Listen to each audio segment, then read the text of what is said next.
Hi everyone, it's Tarrant. And Stella from the Nice Tower. Thanks for joining us. Today we'll be teaching you how to play Fossil Canyon. This game's designed by Kevin Lynch and published by Polymath Play. Let's get to the game. Fossil Canyon is a games and learning experience for 1 to 6 players, featuring a full deck of dinosaur fossil cards, with a good amount of science to see and learn about the dinosaurs of North America.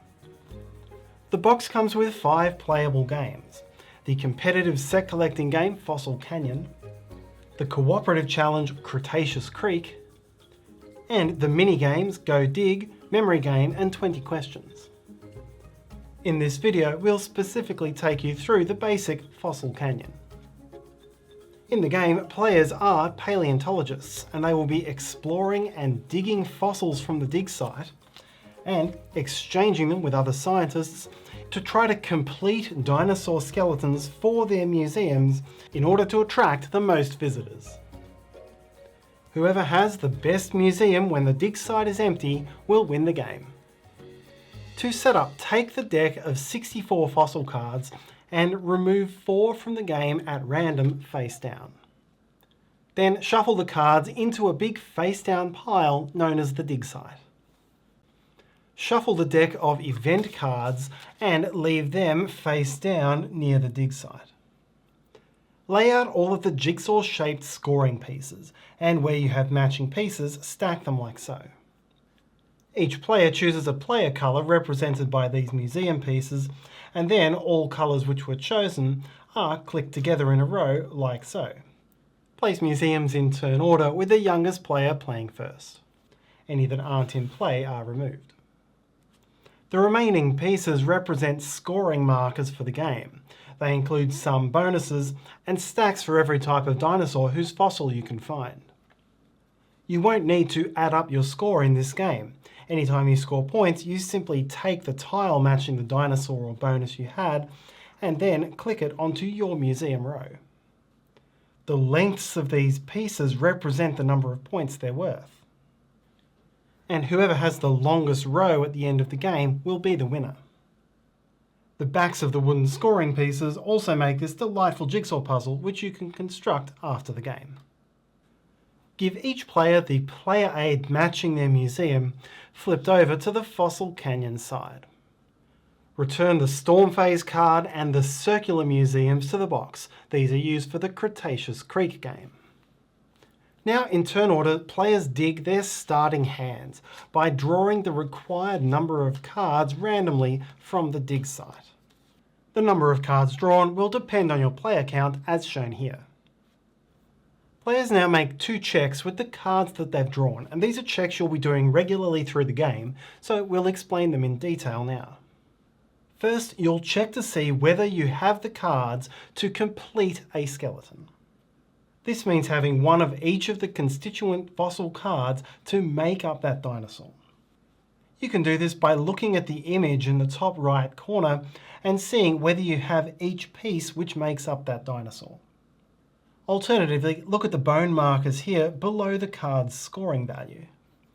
Here the Ankylosaurus shows 3 bone icons, so it requires 3 different fossil cards to make up this skeleton. A head, which is this card, a middle, which is this card, and a tail, which the player is yet to draw. This ×2 icon means that there are 2 complete copies of this skeleton in the deck. So with this starting hand, the player has only 2 of the 3 parts needed to complete an Ankylosaurus, has 2 Dilophosaurus tails but no head, but here successfully has collected both required parts of the Mosasaurus. For any completed skeletons, discard the cards from the game and add the matching scoring piece to your museum row. The steps I've just shown you will have been done from a hidden hand. That is, you won't have shown the other players any of your cards except for any that you've matched up and discarded. Now, to finish setup, choose 3 of the cards remaining in your hand and keep them as a hidden hand. The rest of your cards you must play face up in front of yourself for all others to see. At high player counts, this may not be very many cards. while with 2 players you could have as many as 7 face-up cards. Either way, the player's hidden hand will be 3 cards or fewer. You're now ready to play. Fossil Canyon is played in turns, starting from the first player and going in museum row order. Each turn is played in 5 phases. First, event. Second, dig.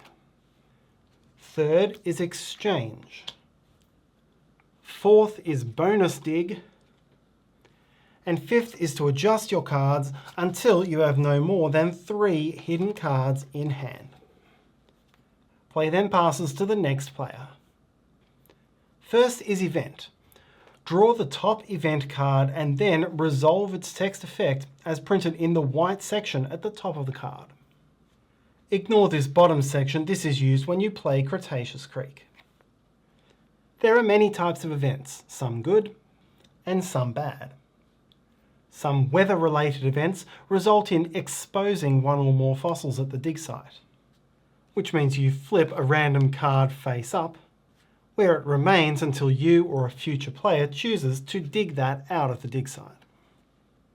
After resolving, return the card to the bottom of the pile. The second step is to dig 2 fossils. One at a time, choose any card from the dig site, whether it be face down or face up, and add them to your hidden hand. The third step is to exchange fossils, and this step is optional. Here you may make up to 3 exchanges of your fossils with the fossils of other players. To make your first exchange, take any fossil you own, whether it's face up or in your hidden hand, and then play it face up in front of the player you're exchanging with. You now get to choose one of that player's fossils, and that player has no choice in the matter. You can either take a face-up fossil, adding it to your face-up area, or you can randomly choose a card from that player's hidden hand. Once you've finished your first exchange, you may now make a second with the same or another player. However, this time you must give 2 of your cards to the other player in order to take 1 of theirs. If you choose to make a third exchange, you'll need to give up 3 of your fossils for one of the opponents, but you cannot make more than 3 exchanges. If at any point during these first 3 phases you have sufficient cards between your face-up display and your hidden hand to complete a dinosaur skeleton, then you must complete it. Reveal and discard the cards, and add the matching scoring piece to your museum row, the same way we saw during setup. The other way to score points from your sets of cards is by collecting research icons, that is, these magnifying glasses. If at any point you have 4 research icons, you can discard those cards to cash them in for a small research award. Or you could hang on to them and wait until you have 6 research icons, at which point you would discard them for the 20-point major research award. The fourth step of your turn is bonus dig. If in steps 1, 2 or 3 you completed 1 or more skeletons and cashed them in for points, then you now get exactly 1 bonus dig from the dig site. This applies only to completing a skeleton. Cashing in research cards for a research award does not entitle you to a bonus dig. If your bonus dig completes another set, then score that set now, but you won't get any further bonus digs. It's limited to 1 per turn. Remember that a skeleton must be scored as soon as you have all of the required pieces. You can't hang on to it for a further round to try to get more bonus digs later on. To finish your turn, you must adjust your hand until you have no more than 3 hidden fossil cards in hand. Normally this will mean taking cards from your hidden hand and playing them face up on the table. But you may also wish to pick cards up off the table and replace them with others from your hand. These choices are key as your hidden cards gives you secret information that you can use to your advantage, and any cards that you do put there are less likely to be stolen by your opponents with exchange actions. The end of the game is triggered when the last card is drawn from the dig site. Finish the current turn, and now enter the special endgame phase. Players no longer have a hidden hand. All players must flip their cards face up in front of them. On your turn during this endgame phase, you'll skip steps 1, 2, 4 and 5 of your turn. The only thing you can do is exchange. Furthermore, once you're down to having only one card or no cards remaining, then your turn is skipped entirely. Although people can still make exchanges with you on their turns. Once no players are willing or able to make a further exchange, the game is over. Now score the endgame bonuses. The small bonus goes to the player with the most carnivores, which you can determine by calculating the meat symbols in the player's museum rows. The medium bonus goes to the player with the most Jurassic skeletons, represented by the blue J star. And the large bonus goes to a player who has all 4 different Cretaceous herbivores, that is the green C star and the leaf. If players are tied for a bonus, then add up the individual points for the relevant dinosaurs, and whichever player has higher breaks the tie. The player with the most points, or the longest museum row, wins the game. Fossil Canyon is a highly customizable game. You don't have to play with the research awards, and if you choose not to, remove the 6 research cards from the deck before you start the game. You can choose not to use the endgame bonuses, or you can make up your own endgame bonuses based on your own criteria. The game has blank cards which you can use to make your own dinosaur or rules. If you want more control, you can add a new rule to the dig phase, where once per dig phase, a player may look at a card and then choose to leave it face up on the dig site without taking it. The player must still end up taking a total of 2 cards during the dig phase.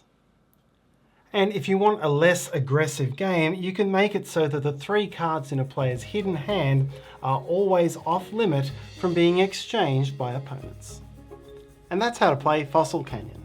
If you find this video useful, please help us by hitting that like button, subscribe to the Dice Tower, and comments let us know that you're there. If you do have any comments or feedback, please leave that in the comments section below. Thanks for watching. See you next time.